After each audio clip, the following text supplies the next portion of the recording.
नमस्कार CSK news में आपका स्वागत है दोस्तों। बिग ब्रेकिंग निकल के आ रही है। आज हो गया 22 अगस्त दोस्तों। कैट्सा कानून पे भारत के लिए आज सामने सरेंडर हुआ अमेरिका।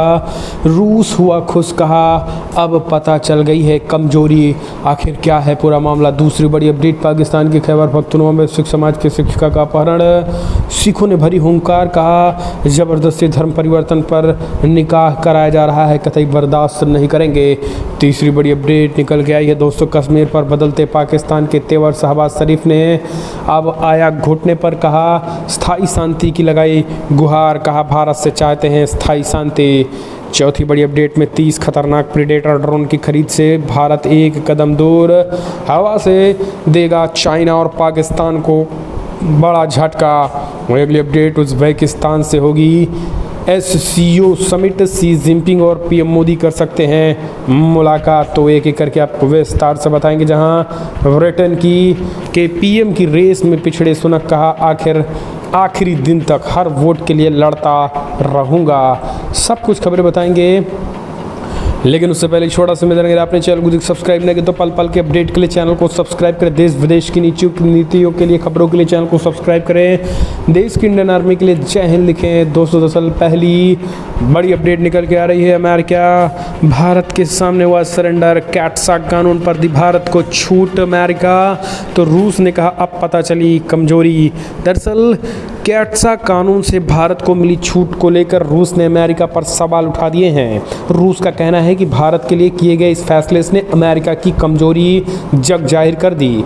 खास बात यह है कि पश्चिमी के कड़े प्रतिबंधों का सामना कर रहे रूस के हथियार निर्यात मामले में भुगतान खासे प्रभावित हो रहे हैं। रूस ने अब इन प्रतिबंधों पर सवालिया निशान लगा दिए हैं। रूस के एक शीर्ष अधिकारी ने कहा है कि S-400 खरीद के लिए भारत को प्रतिबंधों से राहत देना अमेरिका की कमजोरी को दिखाता है।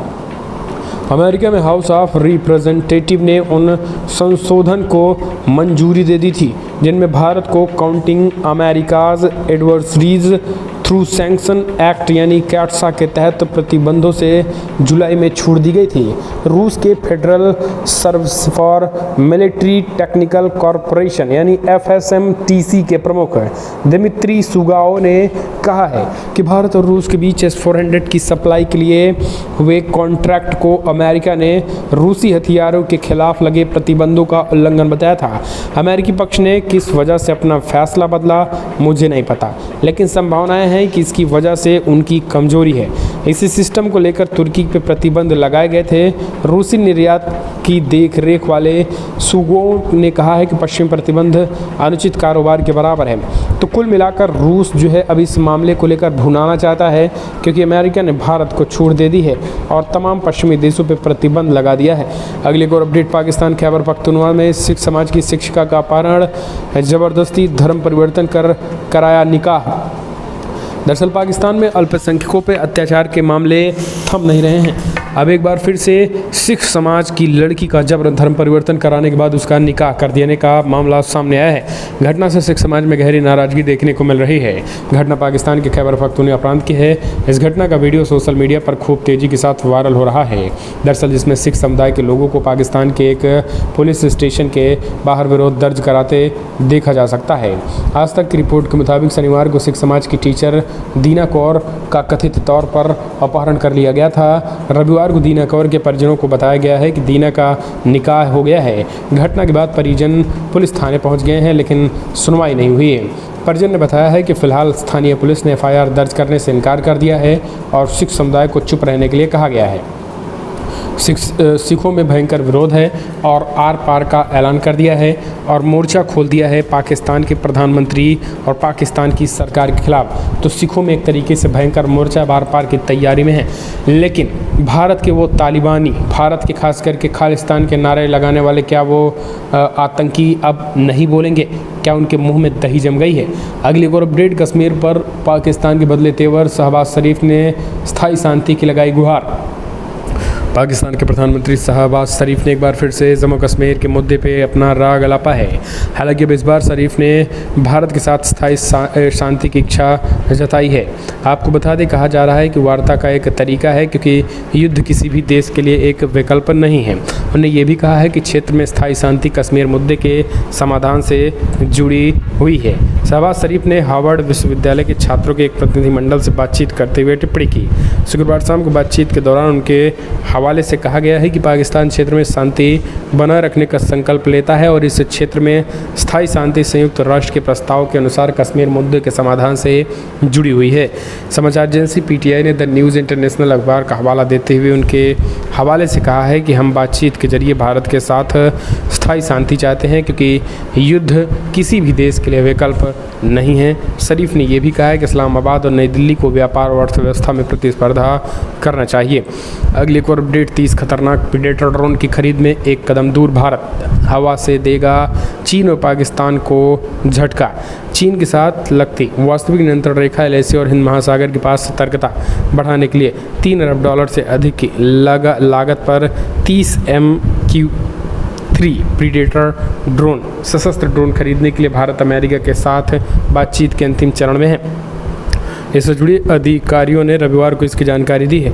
लंबे समय तक हवा में रहने वाले इन ड्रोन को तीनों सेनाओं के लिए खरीदा जा रहा है और ये ड्रोन समुद्री सतर्कता, पनडुब्बी रोधी आयुध, क्षितिज के परे लक्ष्य साधने और ज़मीन पर मौजूद लक्ष्यों को निशाने बनाने समेत विभिन्न कार्यों में करने में सक्षम है। MQ-V ड्रोन MQ-9 रीपर एक प्रकार के हैं और ऐसा बताते हैं कि MQ-9 रीपर का इस्तेमाल हेल फायर मिसाइल के तौर पर किया जाता है। दोस्तों आपको बता दें, इजराइल के साथ ये जो है वो डील लगातार चल रही है। अमेरिका से भी ये डील लगातार चल रही है और ये प्रीडेटर ड्रोन इतने खतरनाक हैं कि पलक झपकते ही हवा में ही चीन और पाकिस्तान को उड़ा देंगे। एक और अपडेट, उज्बेकिस्तान में होगी SCO समिट। शी जिनपिंग और PM नरेंद्र मोदी कर सकते हैं मुलाकात। दोस्तों बिग ब्रेकिंग, दरअसल विश्व युद्ध के खतरे के बीच LAC पर भारत और चीन के बीच तनाव बना हुआ है। LAC के संवेदनशील इलाके में अब इस समय दोनों देशों की ओर से 50 से 60 हज़ार सैनिकों की तैनाती है। अब इस दौरान अगले महीने उज्बेकिस्तान में शंघाई सहयोग समिट का शिखर सम्मेलन आयोजित किया जा रहा है, जिनमें चाइना के राष्ट्रपति शी जिनपिंग प्रधानमंत्री नरेंद्र मोदी से मुलाकात कर सकते हैं। ऐसे में दोनों देशों के राष्ट्राध्यक्षों के बीच LAC यानी लाइन ऑफ एक्चुअल कंट्रोल सहित अन्य अहम मुद्दों पर बातचीत संभव है। हम चलते हैं एक और अपडेट, ब्रिटेन के PM की रेस से पिछड़ रहे हैं ऋषि सुनक। कहा आखिरी दिन तक हर वोट के लिए लड़ूंगा। ब्रिटेन में कंजर्वेटिव पार्टी के नेतृत्व के चुनाव के लिए मतदान के महज 2 हफ्ते रह जाने के बीच ऋषि सुनक की टीम बोरिस जॉनसन के उत्तराधिकारी की दौड़ में प्रतिद्वंदी लीज ट्रंस की बढ़त के मद्देनज़र अंडरडॉग संभावित पराजित प्रत्याशी के दर्जे को भुनाने में जुटी है और इस संबंध में एक वीडियो जारी किया गया है। शुक्रवार रात को मैनचेस्टर में इस वीडियो का पहली दफ़ा इस्तेमाल किया गया, जिनमें वो विभिन्न प्रचार कार्यक्रमों में और पार्टी सदस्यों को संबोधित करते नजर आए। पार्टी सदस्य जिसे भी नेता चुनेंगे वो 5 सितंबर को ब्रिटिश प्रधानमंत्री का पदभार संभाला जाएगा। अगली एक और अपडेट, पुतिन के करीबी अलेक्जेंडर दुनिया पर जानलेवा हमला, बेटी की मौत, किसने रची साजिश। बड़ी खबर निकल के आ रही है दोस्तों, रूस और यूक्रेन युद्ध एक बार फिर से भयानक रुख अख्तियार कर सकता है। मॉस्को में पुतिन के करीबी अलेक्जेंडर दुगिन पर जानलेवा हमला किया गया है, लेकिन कार ब्लास्ट में दुगिन बाल बाल बच गए और उनकी बेटी दरिया की मौत हो गई। स्थानीय रिपोर्ट के मुताबिक हमले में मेन टारगेट पुतिन के करीबी अलेक्जेंडर दुगिन ही थे। दुगिन ने आखिरी लम्हों में अपनी कार बदल ली थी और उनकी जगह बेटी दरिया कार में बैठ गई थी। दरिया दुगिन की कार में बैठते ही बम ब्लास्ट हो गया। आपको बता दें, अब इसके पीछे जो साजिश है वो कहीं ना कहीं एक तरीके से बड़ी खतरनाक मानी जा रही है, लेकिन अब इस हत्याकांड के बाद, इस बम विस्फोट के बाद रूस में हाई अलर्ट हो गया है। हम चलते हैं एक और अपडेट, चीन के दिए घाव पर मलहम लगाएगा भारत हाथ में लिया प्रोजेक्ट, ऐसे अरबों कमाएगा भारत का छोटा भाई। नेपाल की महत्वाकांक्षी विद्युत परियोजना पश्चिमी सेती को अब भारत पूरा करने जा रहा है। नेपाल ने अपने देश के पश्चिमी हिस्से में पनबिजली संयंत्र लगाने के लिए भारतीय कंपनी NHPC लिमिटेड के साथ समझौते पर हस्ताक्षर किया है। अब इस संयंत्र पर काम करने से चीन की एक कंपनी 2018 में पीछे हट गई थी। इस सप्ताह काठमांडू में परियोजनाओं पर एक औपचारिक समझौते पर हस्ताक्षर किए गए थे, जिनमें दोनों देशों के प्रधानमंत्रियों द्वारा बिजली क्षेत्र की साझेदारी के विस्तार पर ध्यान केंद्रित करने का निर्णय लिया गया, जिनमें नेपाल में परियोजनाओं में बिजली विभाग के कई बड़ी कंपनियों की भागीदारी शामिल है। ये नेपाल में भारत की ओर से बिजली और क्षेत्रों में चलाई जा रही तैयारी तीसरी परियोजना है। अगली एक और अपडेट निकल के आ रही है दोस्तों, इमरान खान की मुश्किलें बड़ी अब हो सकती है गिरफ्तारी। जी हाँ, दरअसल बिग ब्रेकिंग निकल के आ रही है, इमरान खान की अवैध फंडिंग के मामले में गिरफ्तारी हो सकती है। FIA की 2 नोटिस के बावजूद इमरान खान जांच में शामिल नहीं हुए हैं। FIA की तरफ से अभी तक उन्हें 2 नोटिस जारी हो चुकी है। तीसरी नोटिस जारी करने के बाद इमरान पेश नहीं हुए तो गिरफ्तारी मुमकिन है। आपको बता दें, इमरान खान के भाषणों के लाइव प्रसारण पर रोक लगा दी गई है। इमरान खान पर अधिकारियों को भगाने के आरोप को वजह मानते हुए जो है ये फैसला लिया गया है। अगली एक और अपडेट निकल के आ रही है दोस्तों, बिग ब्रेकिंग निकल के आ रही है। चीन पर एस जयशंकर का बड़ा बयान, कहा चीन ने धोखा दिया, इसलिए दोनों देशों के बीच बिगड़े हुए हैं संबंध। विदेश मंत्री एस जयशंकर ने रविवार को ब्राजील में चीन को लेकर बड़ा बयान दे डाला। एस जयशंकर ने कहा है कि चीन ने भारत के साथ अपने सीमा समझौते की अवहेलना की है। चीन ने बॉर्डर एरिया और गालवान घाटी में जो कुछ किया है वो सीमा समझौते का स्पष्ट उल्लंघन है। पीओ पाओलो में विदेश मंत्री डॉक्टर एस जयशंकर ने कहा है कि फ़िलहाल अभी ये कोई छिपी बात नहीं है, हम बहुत कठिन दौर से गुजर रहे हैं। 1990 के दशक में चीन के साथ हमारे समझौते थे और इसके जरिए सीमा क्षेत्र में बड़े पैमाने पर सैनिकों को लाने पर रोक लगा हुआ है। हम दोनों में से कोई भी प्रतिबंधित इलाकों में सैनिकों की तैनाती न करने पर सहमत हुए थे। हमारे बीच के इस समझौते को चीन ने उल्लंघन किया है। एक और अपडेट, मछली चोर चीन के रास्ते में खड़ा हुआ भारत इन 2 देशों के साथ मिलकर ड्रैगन की दादागिरी को करेगा ख़त्म। दरअसल चीन लंबे समय से गैर कानूनी तरीके से हिंद प्रशांत क्षेत्र में मछलियों का अवैध शिकार कर मोटा मुनाफा कमाता रहा है और वो अपने खिलाफ उठने वाली आवाज़ों को या तो दबा देता है या तो अनसुना कर देता है। लेकिन अब क्वाड सदस्य देश भारत प्रशांत क्षेत्र में चीन के अवैध तरीके से मछली पकड़ने पर लगाम कसने की तैयारी में है। इसके लिए चारों देश सिंगापुर और भारत में निगरानी केंद्रों को जोड़ने वाली उपग्रह ट्रैकिंग तकनीकी का उपयोग करने वाले हैं। AHK पोस्ट की रिपोर्ट के अनुसार दुनिया में मछलियों की आपूर्ति श्रृंखला को प्रभावित करने में चीन सबसे बड़ी समस्या है और वो हिंद प्रशांत क्षेत्र में इतनी मछलियां पकड़ ले रहा है कि चीनी तट के पास मछली के स्टॉक के समाप्त होने का खतरा है और चीन के बड़े जहाज़ के रूप में मछली पकड़ते हैं और इसी दौरान वो समुद्री संसाधनों का अत्यधिक दोहन करते हैं। भारी मात्रा में खुद मछलियां पकड़कर स्थानीय नावों के लिए बहुत कम मौके मछली पकड़ने के हैं। अगली एक और अपडेट निकल के आई है दोस्तों, बिग ब्रेकिंग, इंटरपोल का सदस्य बनने के लिए ताइवान ने भारत से मांगी मदद। दरअसल चीन के साथ तनाव भरे माहौल के बीच ताइवान देश को सुरक्षित रखने के लिए कई देशों से अहम फैसले ले रहा है। ताइवान ने इंटरनेशनल क्रिमिनल पुलिस ऑर्गेनाइजेशन यानी इंटरपोल में शामिल होने का फैसला ले लिया। इंटरपोल में शामिल होने के लिए ताइवान ने भारत से मदद मांगी है। ऐसा करके ताइवान खुद को सुरक्षित रखने का रास्ता तलाश रहा है।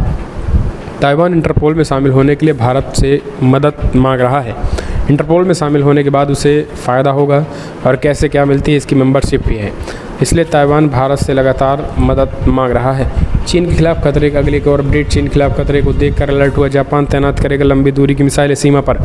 दरअसल पड़ोसी देश चीन के खिलाफ अपनी ताकत बढ़ाने के लिए 1000 लंबी दूरी की क्रूज मिसाइलों की तैनाती पर विचार कर रहा है। योमिनी अखबार ने रविवार को इस बात की सूचना दी है। सरकारी सूत्रों का हवाला देते हुए अखबार ने कहा है कि मिसाइलों को मौजूदा हथियारों में संशोधित किया जाएगा ताकि उसकी सीमा 100 किलोमीटर यानी 62 मील से 1000 किलोमीटर तक बढ़ाई जा सके। योमिनी ने कहा है कि जहाज़ों या विमानों द्वारा लॉन्च किए गए हथियार मुख्य रूप से दक्षिणी नानसेई द्वीपों के आसपास तैनात होंगे और उत्तर कोरिया और चीन के तटीय क्षेत्रों तक पहुंचने में ये सक्षम पूरी तरीके से होंगे। अगली एक और अपडेट निकल के आ रही है दोस्तों, बिग ब्रेकिंग, जहां पूर्व प्रधानमंत्री इमरान खान को बड़ा झटका, पाकिस्तान में भाषणों के सीधे प्रसारण पर लगी रोक। दरअसल पाकिस्तान में मीडिया पर निगरानी वाली संस्था ने सभी सैटेलाइट टेलीविज़न चैनलों द्वारा प्रकाशित पाकिस्तान के पूर्व प्रधानमंत्री इमरान खान के भाषणों के सीधे प्रसारण पर तत्काल प्रभाव से रोक लगा दी गई है।